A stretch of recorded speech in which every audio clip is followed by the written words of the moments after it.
La notion de bien mal acquis n'est pas du tout une notion juridique. C'est tiré de ce fameux dicton populaire « bien mal acquis ne profite jamais », et on se réfère en fait à cet argent qui est détourné par des responsables politiques pour leur enrichissement personnel.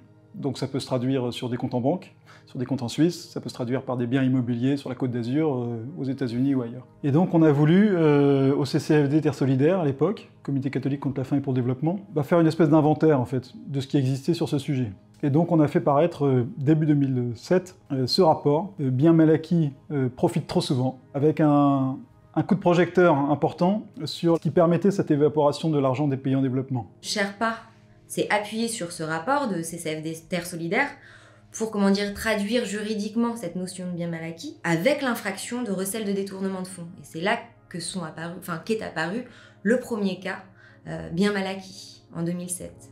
L'affaire autour de la Guinée équatoriale et du fils du président Obiang, donc Théodorine Obiang Nguema, restera sans doute dans l'histoire judiciaire comme la première fois que la société civile française avec la société civile de Guinée équatoriale obtiennent la saisie d'avoirs considérables accumulés par le pouvoir en place. On parle de plus de 150 millions d'euros.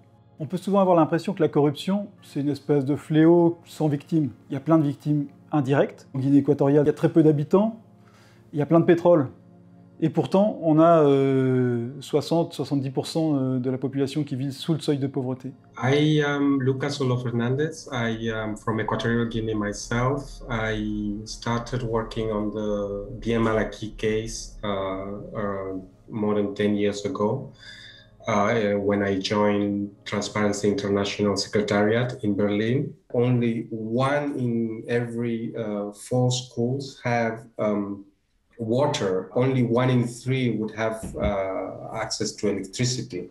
Just taking 150 million euros that we are talking about in France, because it's just the tip of the iceberg, by the way, this is meant to could be covering almost 5 years of health budget in Equatorial Guinea. Dès les premières procédures bien mal acquis, il y avait un paradoxe, c'est-à-dire que la France hébergeait tous ces biens, et pourtant, son droit ne prévoyait pas de moyen de restituer ces avoirs volés. C'est pourquoi, dès les premières affaires bien mal acquis, Sherpa et d'autres ONG, comme Transparency International, ont vraiment milité pour l'adoption de ce mécanisme de restitution des avoirs. Also, the Western countries, if you want to say, are also responsible. A lot of brokers, real estate agents, lawyers, etc., were able to facilitate funds coming from Equatorial Guinea and other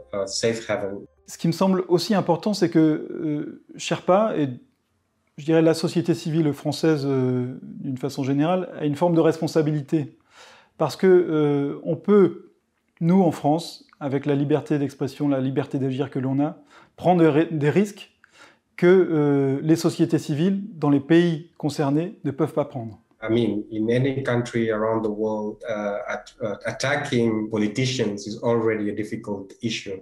But Equatorial Guinea also has a characteristic, which is that human rights are not respected. Even those that have been trying to denounce locally the situation of corruption have been attacked by putting them in jail, and if you're put in jail, you can be tortured.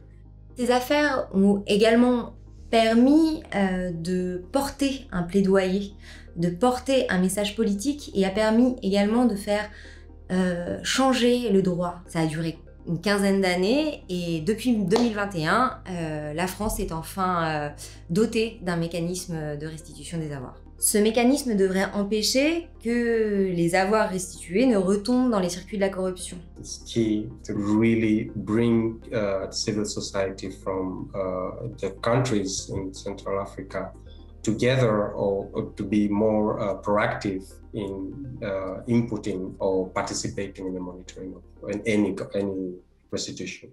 Il y a des barrages avec des espèces de lacs de rétention des richesses. Et Sherpa, lui, c'est un ouvreur de barrages. Il fait des brèches dans les barrages. The steps that Sherpa started putting together back in the time are now being fruitful, and we're now seeing the results, fortunately enough.